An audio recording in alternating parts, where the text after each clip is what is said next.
Boats. The early years. The 1950s and the 1960s were a transformative period for the boating industry. While Chris-Craft was a prominent name, the rise of recreational boating for the common person was driven by the combination of an economic boom and innovations in boat and engine technology.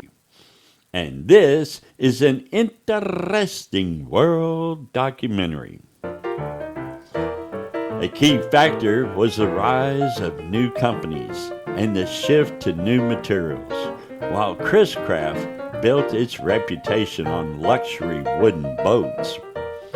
Other manufacturers like Bayliner and Sea Ray emerged in the 1950s and embraced fiberglass.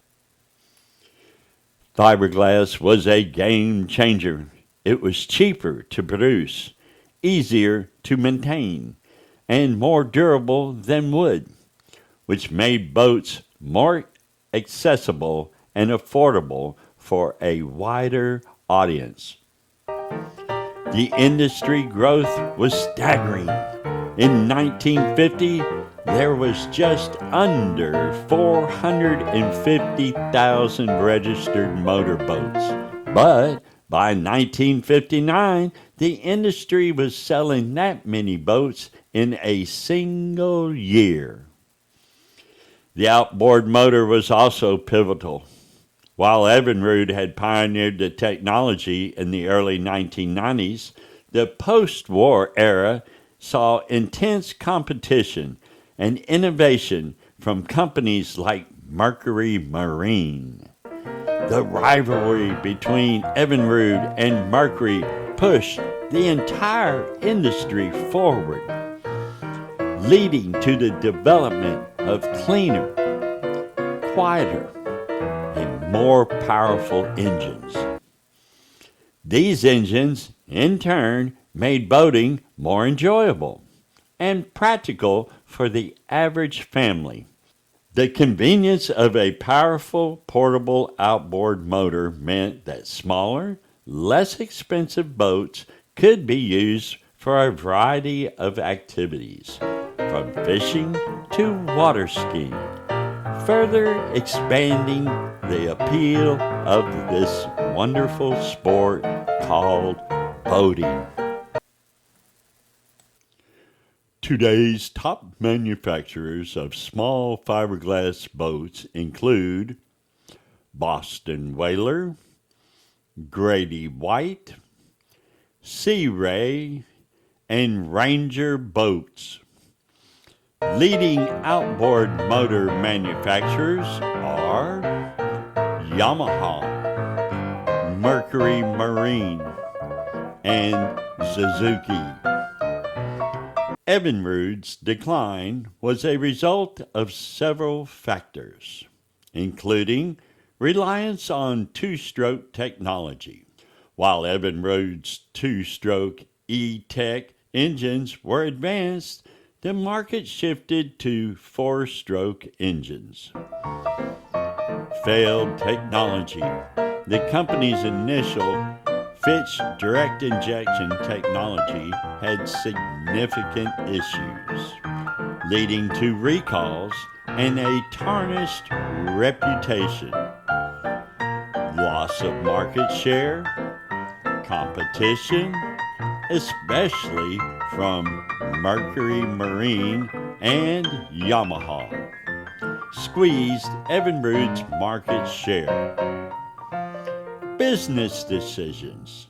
The company's final parent company, Bombardier Recreational Products, stated the business was struggling and that the COVID-19 pandemic accelerated its decision to cease production.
And this has been an interesting world documentary.